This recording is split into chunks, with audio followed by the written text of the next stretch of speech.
Bonsoir à tous. Merci d'être présents et d'être connectés à l'Abreuvoir, votre chaîne. Aujourd'hui, je vais vous parler de la nouvelle rubrique que j'ai mise en place qui va s'intituler Causerie commerciale. Nous allons parler du recrutement des commerciaux jusqu'à la fin de leur formation et leur mise en service pour la prospection. En effet, le recrutement des commerciaux est une phase très importante parce que c'est là que beaucoup de personnes vont demain s'imprégner réellement du métier du commercial. Alors, quels sont ceux qui peuvent être recrutés comme des commerciaux dans une société d'assurance? Cela dépend des compagnies. Il y a certaines compagnies qui veulent des agents qu'à un certain niveau, soit bac plus 2, etc. D'autres, des personnes susceptibles de vendre leurs produits, peu importe leur niveau intellectuel, leur cursus scolaire. Oui, généralement, ceux qui ne sont pas encore sur le banc de l'école sont beaucoup plus habilités à faire le métier de commercial. Pourquoi?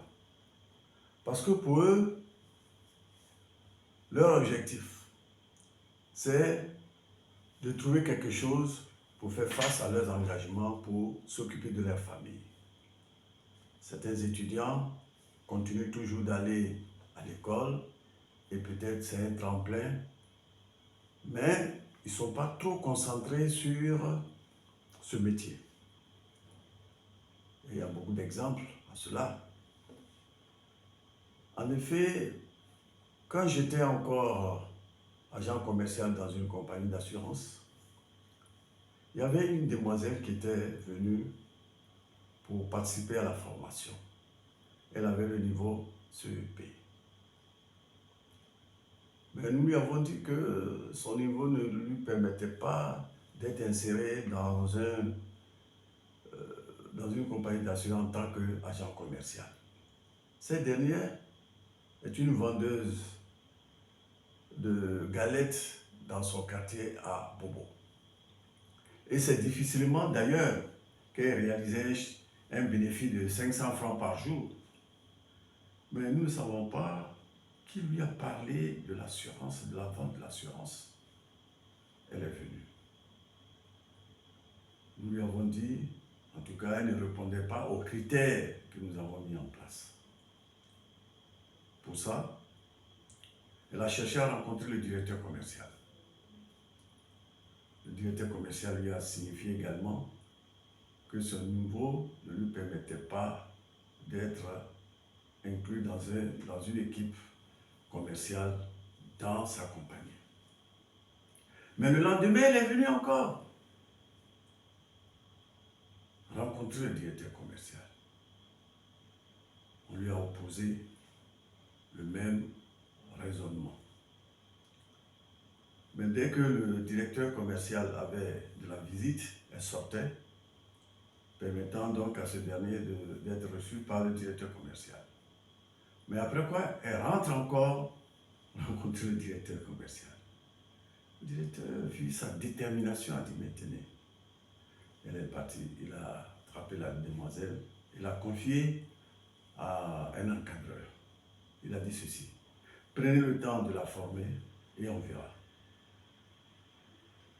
On venait là de donner la chance à une personne qui se dit que bon, étant donné que réellement elle ne méritait pas d'être insérée dans une équipe commerciale, elle va démontrer par sa performance qu'elle est capable d'être un agent commercial bien formée. Effectivement, on a mis du temps pour la former. Mais quand elle a pris son bâton de pèlerin, elle était vraiment insaisissable. Je peux même dire quelle ville de la Côte d'Ivoire qu'elle n'a pas parcouru. Elle s'appelait Marceline. Mais une belle fille, parce que dans la vente aussi, la prestance a son rôle. Et compte tenu de ses performances, les autres commençaient à la dénigrer. Bon, vous comprenez qu'elle certainement se vendait avant de vendre les produits. Elle a dit, écoutez, moi, j'ai un secret. Moi, à Bobo, c'est difficilement que j'arrivais à gagner 500 000 francs de bénéfices chaque jour sur la vente de mes galettes. Mais on me dit, voilà un métier où autant vous apportez les affaires, autant vous payez les commissions. Mais je me dis, c'est le meilleur métier. Donc si j'envoie des affaires de l'ordre de 1 million, on va me payer 1 million.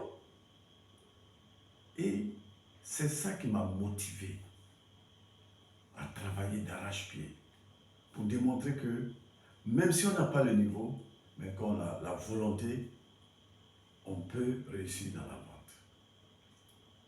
Alors pourquoi beaucoup de personnes n'arrivent pas à être performants, n'arrivent pas à émerger dans une équipe commerciale?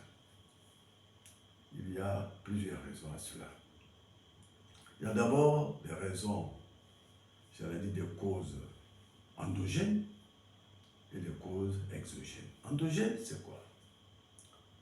C'est qu'il y a certaines personnes qui se sous-estiment, qui n'ont pas de vision, qui n'ont pas de projet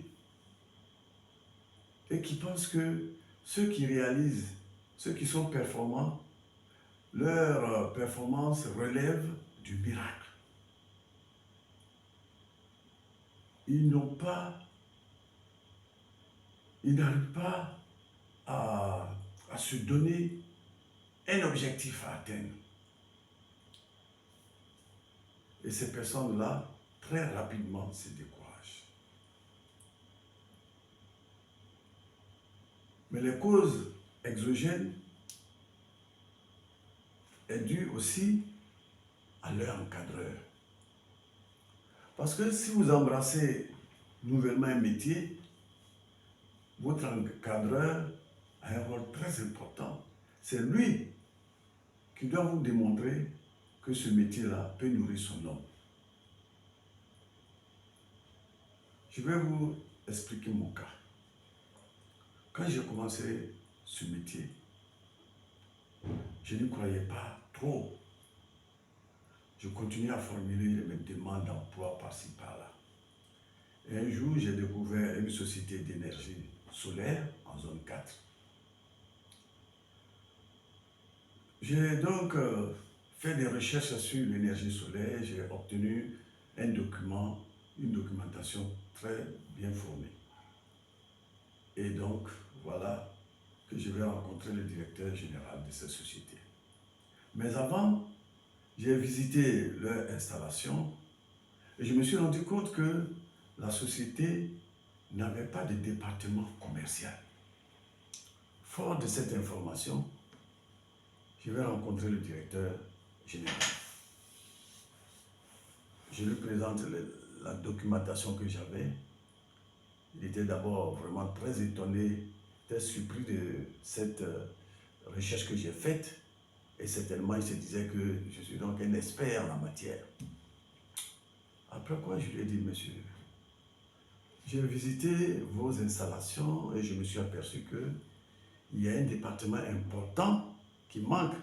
Parce que pour vendre les appareils solaires, il faut bien que ce soit les commerciaux qui puissent le faire. Moi, je me propose de recruter les commerciaux, les former et vous allez les payer à la commission en fonction de leur rendement. Mais c'était vraiment surpris. Séance tenante, il a appelé son gestionnaire, son gérant. Il lui dit, trouvez un bureau pour ce monsieur. C'est ce qu'il fit. Et donc, j'ai commencé à faire des recrutements et former les commerciaux. Mais entre-temps, je n'assistais plus aux réunions hebdomadaires dans la société où j'étais, c'est-à-dire dans la compagnie d'assurance. Les réunions où on faisait le bilan, les points. Et l'inspecteur s'en est rendu compte et il a cherché par tous les moyens à me rencontrer. Vous savez, à l'époque, il n'y avait pas de portable. Mais quand je suis arrivé, il m'a dit ceci. Mais monsieur Kwebi, vous perdez votre temps. Combien on va vous payer là-bas?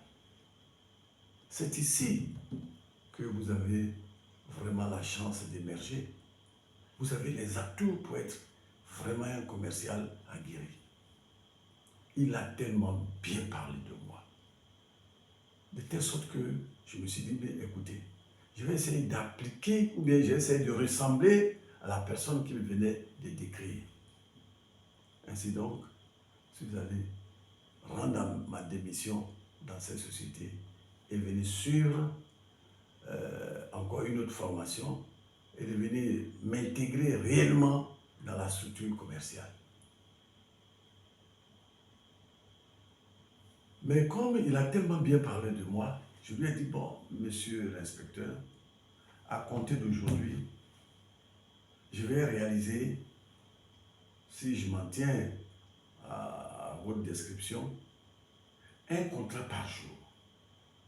Surpris, il me dit, mais tenez, c'est vrai que j'ai dit ça, mais c'est trop osé de vouloir réaliser un contrat par jour. Je lui ai dit donc, vous ne croyez pas que je sois capable de faire un contrat par jour? Comme il a senti que ça devenait une polémique, il a dit, si, tu peux le faire. Ainsi donc, sur la base des conseils qu'il m'a donnés, de la façon dont il m'a décrit, de la façon dont il m'a présenté le métier, j'ai pris donc la résolution de devenir celui qu'il m'a décrit. Et les résultats ont commencé à se faire sentir. À partir de ce moment-là, je devenais incontournable. Et il a réussi à me mettre un binôme avec moi, avec qui vraiment nous avons travaillé. Et nous étions donc comme une locomotive qui tirait les autres. Cet épisode me permet de dire que le coach a un rôle très important dans la réussite ou l'échec des commerciaux. Certains qui n'ont pas été bien sensibilisés par leur coach ont vite fait d'abandonner. Donc, chers amis, vous qui me prenez aujourd'hui en direct ou bien en différé, je vous invite à venir sur ma chaîne, à bénéficier de certaines anecdotes qui pourront vous aider à bien vous réaliser dans le domaine commercial. Alors je vous demande de liker et de partager. Prochainement, nous allons aborder un autre sujet dans la rubrique causerie commerciale, mais qui va concerner comment véritablement s'organiser de manière à ce que nous puissions vivre de ce métier. Parce qu'effectivement, lorsque vous êtes un agent commercial, vous n'avez pas à envier un fonctionnaire, puisque vous-même vous faites votre salaire. Alors que les fonctionnaires attendent peut-être qu'il y ait un conseil des ministres au cours duquel le président va augmenter les salaires des travailleurs en général. Mais ici, là, c'est vous qui faites votre propre salaire. Sur ce, je vous dis merci et à très bientôt.